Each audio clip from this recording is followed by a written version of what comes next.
კოცები ისტერიულად ელოდებიან პაშინიანის არჩევნების შედეგებს, რომელიც გარანტირებულად პაშინიანის გამარჯვებით დამთავრდება.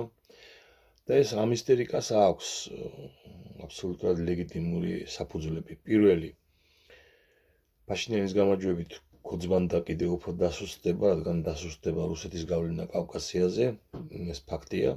და მეორე, პაშინიანის გამარჯვებით უბორნიაში ჩაირეცხება კოცების მთავარი პროპაგანდა, აბა ომი გინდათ.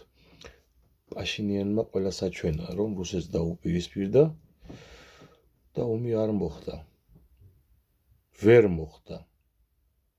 ანუ რუსეთს იმის ტრაკიც არა აქვს, რომ სომხეთში აურიოს სიტუაცია.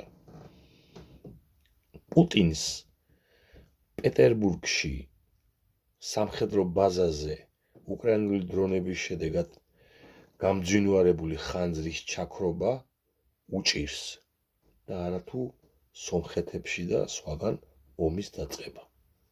მარტივი არის ეს. ამიტომ კოცებს წინასწარ ულოცავ